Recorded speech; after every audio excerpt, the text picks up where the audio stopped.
Hi girls, hope you're well. Hope you're ready for chapter 8, Margallo. Because he was so small, Stuart was often hard to find around the house. His father and his mother and his brother George seldom could locate him by looking for him. Usually they had to call him, and the house often echoed with cries of "Stuart! Stuart!"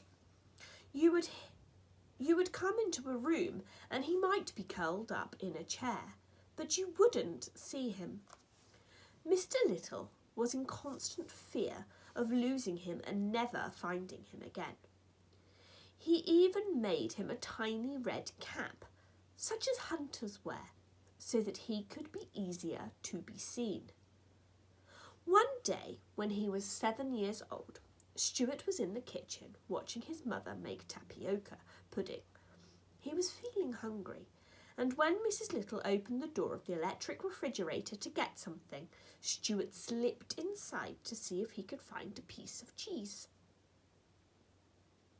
He supposed, of course, his mother had seen him, and when the door swung shut and he realised he was locked in, it surprised him greatly. "Help!" he called. "It's dark in here. It's cold in this refrigerator. Help!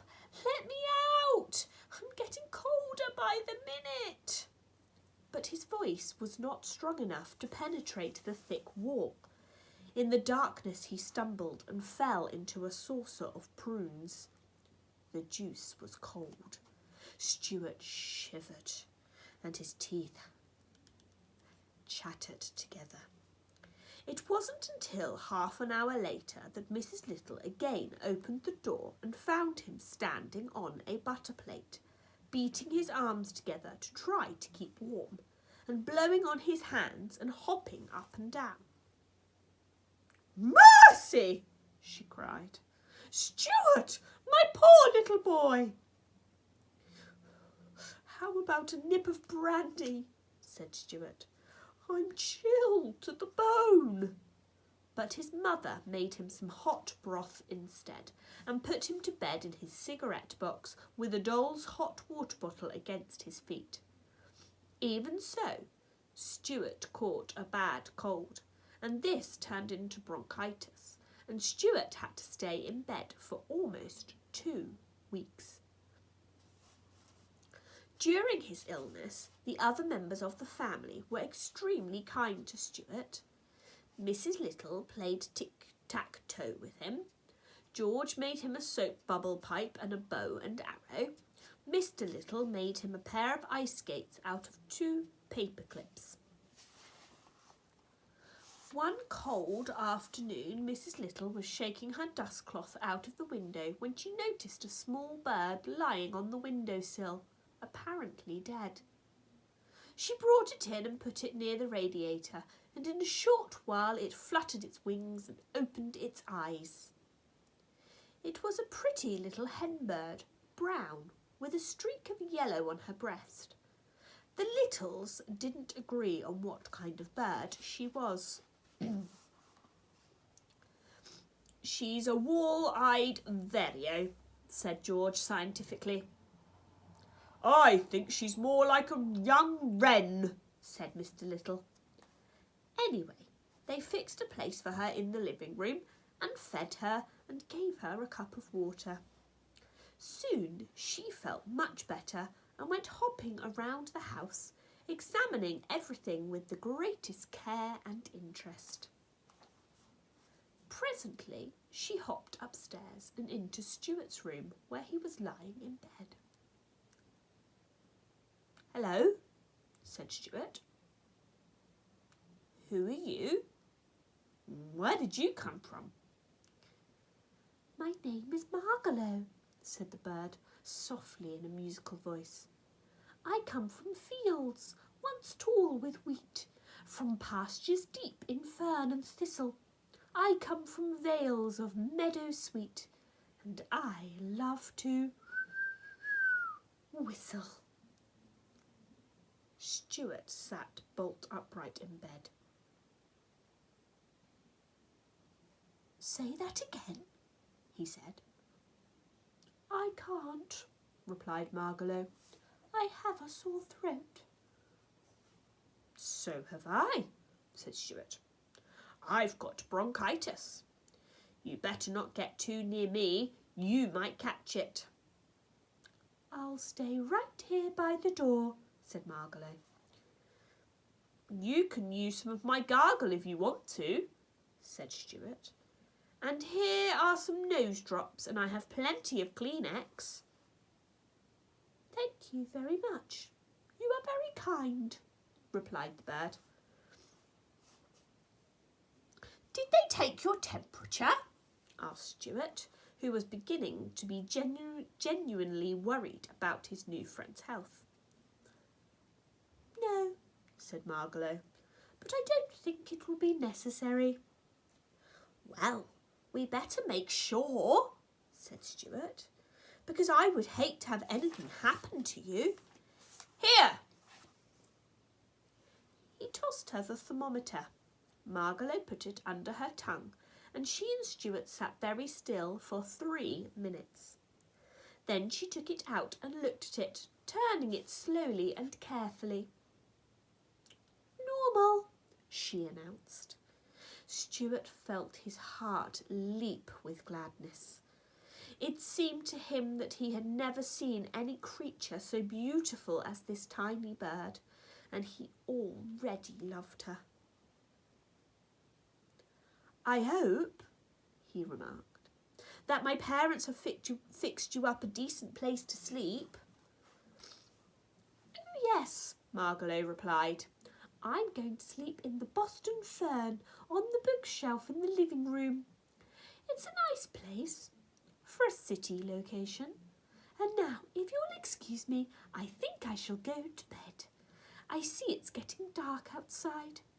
I always go to bed at sundown. Good night, sir. Please don't call me sir, cried Stuart. Call me Stuart. Very well, said the bird. Good night, Stuart. And she hopped off with light, bouncing steps. Good night, Margalo, cried Stuart. See you in the morning. Stuart settled back under the bedclothes again. There's a mighty fine bird, he whispered and sighed a tender sigh. When Mrs. Little came in later to tuck Stuart in for the night and hear his prayers, Stuart asked if she thought the bird would be quite safe sleeping down in the living room. Quite safe, my dear, replied Mrs. Little. But what about the cat Snowbell? Asked Stuart sternly. Snowbell won't touch the bird, his mother said. You go to sleep and forget all about it. Mrs. Little opened the window and turned out the light. Stuart closed his eyes and lay there in the dark, but he couldn't seem to go to sleep. He tossed and turned, and the bedclothes got all rumpled up. He kept thinking about the bird downstairs asleep in a fern. He kept thinking about Snowbell and about the way Snowbell's eyes gleamed. Finally, unable to stand it any longer, he switched on the light. There's just something in me that doesn't trust that cat, he muttered. I can't sleep knowing that Margalo is in danger. Pushing the covers back, Stuart climbed out of bed. He put on his wrapper and slippers. Taking his bow and arrow and his flashlight, he tiptoed out into the hall. Everybody had gone to bed and the house was dark. Stuart found his way to the stairs and descended slowly and cautiously into the living room, making no noise. His throat hurt him and he felt a little bit dizzy. Sick as I am, he said to himself, this has got to be done. Being careful not to make a sound, he stole across to the lamp by the bookshelf shimmied up the cord and climbed out onto the shelf.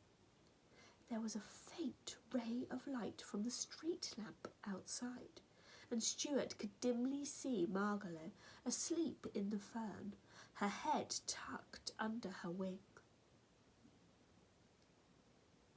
"Sleep dwell upon thine eyes, peace in thy breast," he whispered, repeating a speech he had heard in the movies. Then he hid behind a candlestick and waited, listening and watching. For half an hour he saw nothing, heard nothing but the faint ruffle of Margalo's wings when she stirred in dream. The clock struck 10 loudly, and before the sound of the last stroke had died away, Stuart saw 2 gleaming yellow eyes peering out from behind the sofa. "So," thought Stuart, "I guess there's going to be something doing after all." He reached for his bow and arrow. The eyes came nearer. Stuart was frightened, but he was a brave mouse, even when he had a sore throat. He placed the arrow against the cord of the bow and waited. Snowbell crept softly towards the bookshelf and climbed noiselessly up into the chair within easy reach of the Boston fern where Margalo was asleep. Then he crouched, ready to spring. His tail waved back and forth. His eyes gleamed bright. Stuart decided the time had come. He stepped out from behind the candlestick, knelt down, bent his bow and took careful aim at Snowbell's left ear, which was the nearest to him. "This is one of the finest things I have ever done," thought Stuart, and he shot the arrow straight into the cat's ear. Snowbell squealed in pain and jumped down and ran off toward the kitchen. "A direct hit," said Stuart. "Thank heaven. Well, there's a good night's work done." And he threw a kiss toward Margalo's sleeping form. It was a tired little mouse that crawled into bed a few minutes later. Tired, but ready for sleep at last. I wonder what will happen to Stuart tomorrow when he has a narrow escape.